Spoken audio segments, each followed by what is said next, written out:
بسم اللہ الرحمن الرحیم، السلام علیکم۔ پروگرام مکالمہ میں خوش آمدید کہیں گے۔ میں ہوں آپ کا ہوسٹ ڈاکٹر مدثر الوی، اور آج ہم بات کریں گے سال کے پہلے دن۔ سب سے پہلے تو ناظرین کو ہم کہیں گے ہیپی نیو ایئر، اور اس سال میں متوقع جو ایسی چیزیں ہونے والی ہیں پاکستان میں، سیاسی اعتبار سے، سفارتی اعتبار سے، ثقافتی اعتبار سے، ہم آج کوشش کریں گے آپ تک وہ باتیں اور وہ اسیسمنٹ، وہ پریڈکشن آپ تک پہنچائیں جو 2026 میں ہونے جا رہی ہیں، رونما ہونے والی ہیں۔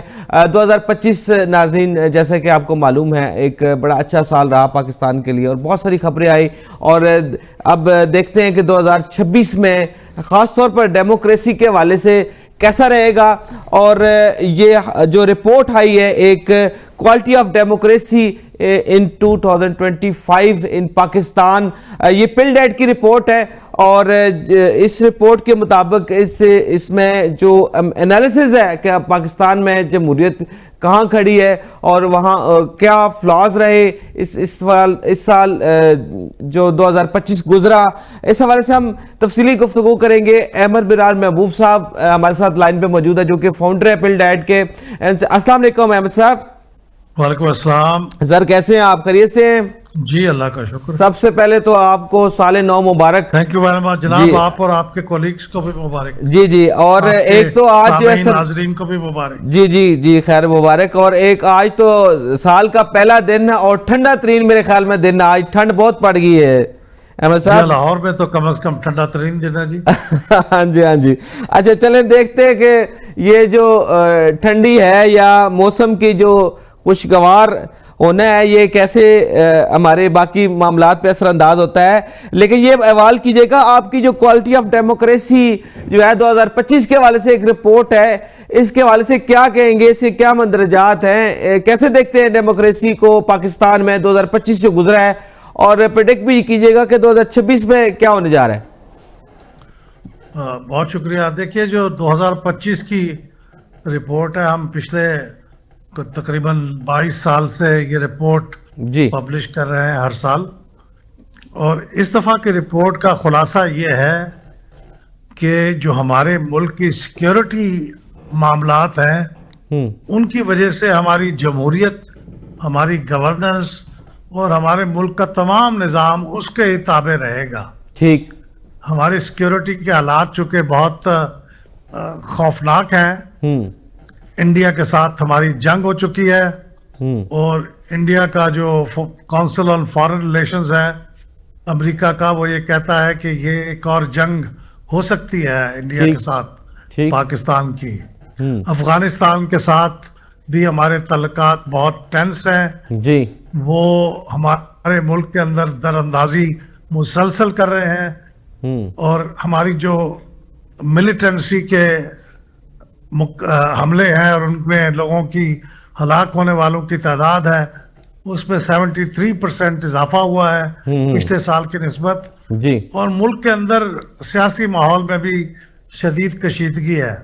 تو یہ ساری چیزیں مل کے ہمارے ملک کے جو سیکیورٹی انوائرمنٹ ہے اس کو بہت نازک بنا رہی ہیں، اور اس لیے ہمارے ملک کی سیاست، جمہوریت، ہمارے ملک کی پارلیمنٹ، یہ سب اس سیکیورٹی انوائرمنٹ کی تابع ہیں، اور اس لیے وہ اپنے آپ کو اس کے حساب سے ہی ایڈجسٹ کریں گی، جو کہ بہت افسوسناک ہے، لیکن ظاہر ہے کہ اب سروائیول ہوگی تو باقی چیزیں بھی ہوں گی۔ صحیح۔ تو آپ کو کیا لگتا ہے یہ 2026 میں یہ تسلسل ایسے برقرار رہے گا، یا کوئی تبدیلی رونما ہوگی، یا اس میں کچھ فلیکسیبلٹی، کچھ چینج دیکھ رہے ہیں آپ؟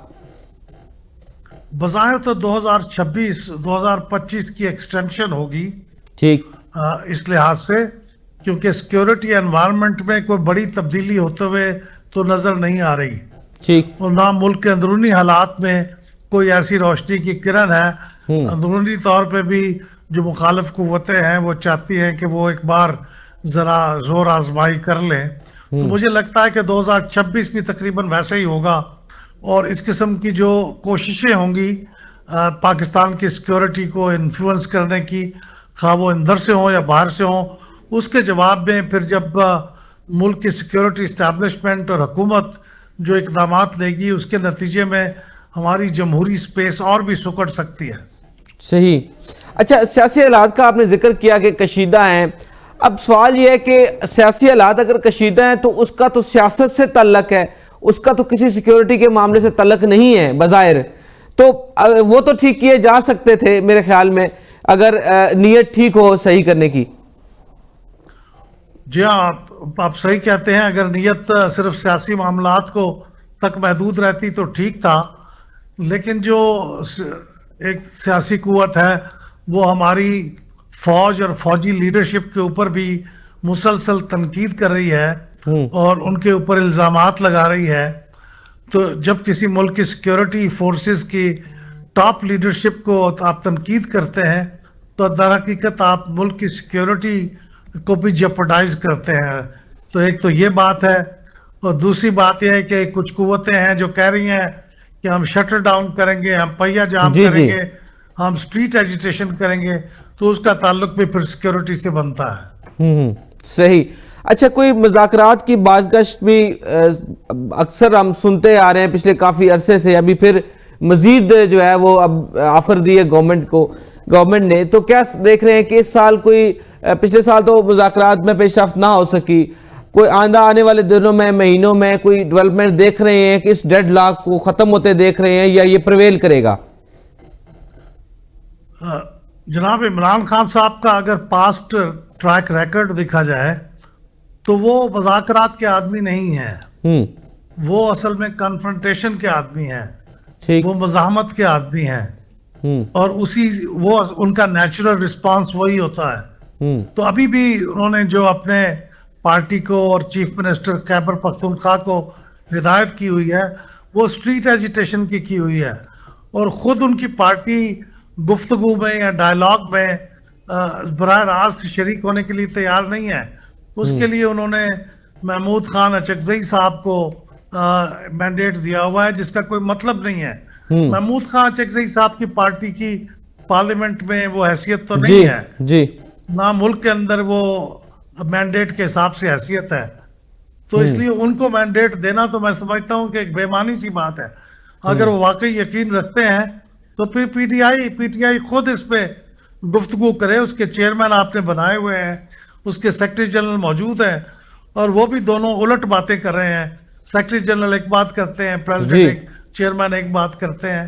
تو مجھے بات چیت کا کوئی پی ٹی آئی کی طرف سے سیریس ماحول تو نظر نہیں آتا، کیونکہ وہاں سے کوئی ایسا کوئی یونیفارم بیانیہ سامنے نہیں آیا یا ڈیمانڈ سامنے نہیں آتی جس کی وجہ سے زیادہ کیوس بڑھ رہا ہے.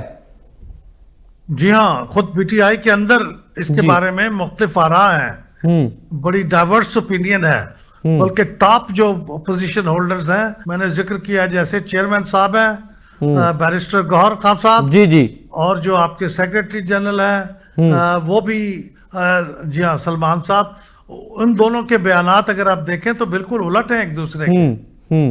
یہ کوئی ویسٹرن انٹرسٹ لگ رہا ہے آپ کو، یا مطلب یہ کنفیوژن کسی طرح سے پھیلائی جا رہی ہے، یا کوئی ویسٹرن انٹرسٹ لگ رہے ہیں آپ کو؟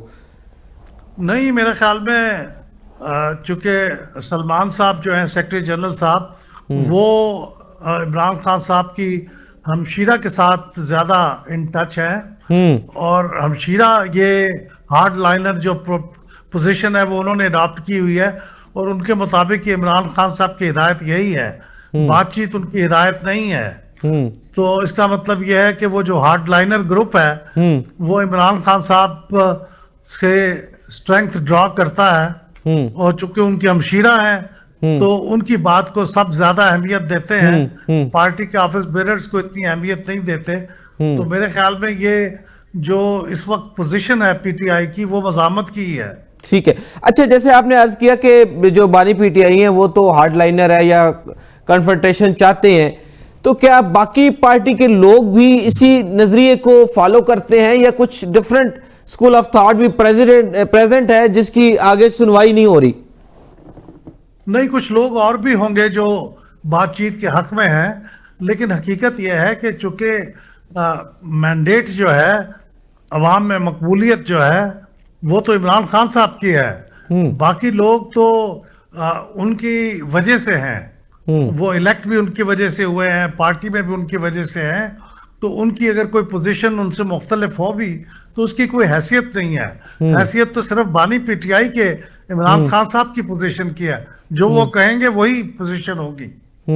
صحیح, اسی لیے شاید سپورٹر بھی کنفیوز ہے کہ جو ان کی جو ہمشیرہ ہیں اور یا ان کے ساتھ جو لوگ ہیں ان کی مانے, یا جو ان کے چیئرمین ہیں یا جو جنرل یا چیئرمین یا اور جو عہدیدار ہیں ان کی مانے. یہ کنفیوژن تو بہرحال پی ٹی آئی میں موجود ہے اور میرے خیال دن بدن بڑھتی بھی جا رہی ہے. جی ہاں, اور دیکھیے نا آخری جو پیغام انہوں نے بھیجا تھا جب ان سے ان کے وکیل نے ملاقات کی تھی, تو وہ آخری جو سلپ کے اوپر لکھ کے انہوں نے پیغام بھیجا تھا وہ یہی تھا کہ چیف منسٹر خیبر پختونخوا سہیل آفریدی صاحب کو کہیں کہ وہ اسٹریٹ ایجیٹیشن کی تیاری کریں, اور وہ انہوں نے تیاری شروع بھی کر دی ہے, انہوں نے دورے شروع کر دیے ہیں. تو اس کا مطلب ہے کہ ڈومیننٹ جو پوزیشن ہے وہ تو ایجیٹیشن کی ہے. صحیح. اچھا, جو چلے دورہ تو اب تھوڑا پرانا واقعہ ہو گیا ہے, جو سی ایم کے پی کا لاہور کا دورہ تھا. جنرلی آپ کیسے سمجھتے ہیں کہ جو ان کا ایک تھا آئیڈیا تھا کہ اسٹریٹ موومنٹ ہوگی, لوگ جو ہے وہ ان کے ساتھ انگیج ہوں گے, وہ آپ کو لگتا ہے سیاسی اعتبار سے ان کو اس چیز کا کوئی ایج ملا ہے, فائدہ ہوا ہے؟ چلے اس کو اگر سائیڈ پہ رکھ دیا جائے کہ وہ ایک نیوز آئٹم بن گیا یا اس کے اوپر سے مینز بنی یا کچھ چیزیں اس طرح وائرل ہوئی, اس سے ہٹ کے سیاسی اعتبار سے ان کو کچھ کا فائدہ ہوا؟ میرے خیال میں بہت تھوڑا سا فائدہ ہوا کہ پنجاب کے اندر جو ان کے کارکن تھے ان کو ایک تحرک کی یعنی تھوڑی سی ہل جل کا موقع مل گیا, لیکن کوئی بڑا ایونٹ تو نہیں ہو سکا. خبروں میں وہ آ گئے, اس کا ایک دوسرا فائدہ یہ ہوا. لیکن یہ بنیادی طور پہ میں یہ عرض کروں کہ یہ ایک بالکل غلط بات ہے کہ آپ کسی صوبے کے چیف ایگزیکٹو کو یہ ذمہ داری دیں کہ وہ ایجوٹیشن آرگنائز کریں. ہاں جی بالکل. یہ بالکل ایک ایسی چیز ہے جس کو نہ قانون اجازت دیتا ہے, نہ آئین اجازت دیتا ہے, نہ اخلاقی طور پہ درست ہے. اگر سہیل آفریدی صاحب ان کے خیال میں موزوں ترین آدمی ہیں تو پھر ان کو چیف منسٹرشپ سے ریلیو کر کے اس کام پہ لگائیں, ورنہ پھر اس کام کے لیے اس کے قانونی پہلو پر روشنی ڈالیے گا کہ ایک سی ایم ہے, 4.5 کروڑ آبادی کا ایک صوبہ ہے اور اس کی سیکیورٹی کی مسائل ہیں, اتنا ٹائم یا اتنی اس کو لبرٹی ہوتی ہے کہ ایسے کام کریں قانونی اعتبار سے؟ نہیں جی, ٹائم بھی نہیں ہوتا, اور قانونی اعتبار سے دیکھیں نا انہوں نے حلف اٹھایا ہے کہ خیبر پختونخوا کے عوام کے لیے ان کی فلاح بہبود کے لیے کام کریں گے آئین کے مطابق. تو حلف انہوں نے یہ اٹھایا ہوا ہے, اور وہ دنیا ان کی ذمہ داری نہیں ہے پنجاب اور سندھ اور بلوچستان, ان کی ذمہ داری خیبر پختونخوا ہے. تو اگر وہ اپنے وزراء کو لے کے اور ایم پی ایز کو لے کے دورے کریں گے پورے ملک کے, اور وسائل استعمال کریں گے, فیول استعمال کریں گے, گاڑیاں استعمال کریں گے, سیکیورٹی کا عملہ استعمال کریں گے, تو یہ تو بالکل غلط بات ہوگی. اور میرا خیال ہے اس کو کسی نہ کسی سٹیج پہ شاید یہ عدالت پہ بھی چیلنج ہو جائے. صحیح. تو عمران خان صاحب کو پارٹی کے آفس بیرر کو یہ ذمہ داری دینی چاہیے. صحیح. اچھا, آپ کی جو آرگنائزیشن ہے ٹرانسپیرنسی پہ بھی کام کرتی ہے, تو آئی ایم ایف کی جو رپورٹ آئی تھی 186 صفحوں کے اوپر مبنی, جس میں پاکستان کے اندر ہونے والی کرپشن کا بڑا تفصیلاً ذکر تھا, تو کیا سمجھتے ہیں اس رپورٹ کے آنے کے بعد کوئی تبدیلی رونما ہوئی یا 2026 میں بھی اسی رویے کو اختیار کیا جائے گا اور اسی طرح سے ٹرانسپیرنسی کا لیول جو ہمارے ہاں بڑا لو رہے گا؟ میرے خیال میں نہ ٹرانسپیرنسی کا لیول وہ رہے گا, نہ کرپشن کا وہ رہے گا, نہ بیڈ گورننس کا لیول وہ رہے گا. اس کی وجہ یہ ہے کہ خود حکومت بھی اب یہ ریلائز کرتی ہے, اور آئی ایم ایف کی رپورٹ کے اندر ایک باقاعدہ ٹائم باؤنڈ ٹارگٹس دیے ہوئے ہیں کہ آپ نے یہ کرنا ہے اس ڈیٹ تک. تو اگر وہ نہیں کریں گے تو آپ کو اگلا ٹرانش نہیں ملے گا پیسوں کا. تو اس لیے میرے خیال ہے حکومت کو یہ کرنا پڑے گا, اور اس کے نتیجے میں بحالت مجبوری ہی صحیح میرے خیال میں ہماری گورننس امپروو ہوگی, کرپشن میں کچھ کمی آئے گی, خاص طور پہ پالیسی لیول کی کرپشن میں کمی آئے گی, تو وہ میرے خیال میں ملک کے لیے بہت اچھا ہوگا. ٹھیک. اچھا, ابھی نئے صوبوں کے حوالے سے کافی جو ہے وہ بازگشت ہوتی رہی ہے, پہلے بھی ماضی میں بھی ہم نے دیکھا, اب حال ہی میں بھی ایک تحریک کسی نہ کسی لیول پہ چل رہی ہے. آپ کو لگتا ہے کہ واقعی یہ جو ہے وہ منصوبہ نئے صوبوں کا یہ جو ہے اس پہ کوئی عملی جامہ پہنایا جا سکے گا یا اپلیکیبل ہوگا نئے صوبوں کے حوالے سے یہ تحریک؟ دیکھیں, ابھی تو اس خیال کی پذیرائی نہیں ہوئی ملک میں, جو خیال ہے اس کو مختلف جگہوں پہ پیش کیا گیا ہے ڈسکشن کے لیے، لیکن مجھے نہیں لگتا کہ اس کی کوئی سیاسی حلقوں میں پذیرائی ہوئی ہے۔ اسکولوں میں، کالجوں میں، یونیورسٹیوں میں بات کی گئی ہے، لیکن وہاں بھی کوئی پذیرائی نہیں ہے۔ تو مجھے نہیں لگتا کہ یہ آرگینک طریقے سے کوئی کام ہوگا۔ اگر مصنوعی طریقے سے چیزوں کو پش کرنا ہے تو اس کی بات الگ ہے، وہ نقصان دہ ہوگا، لیکن پبلک کے اندر تو اس کے لیے کوئی سینٹیمنٹ موجود نہیں ہے۔ صحیح، رائے عامہ کو وار کرنے کی کوشش کی گئی ہے، لیکن جی بہت شکریہ احمد بلال محبوب صاحب، بہت بہت شکریہ۔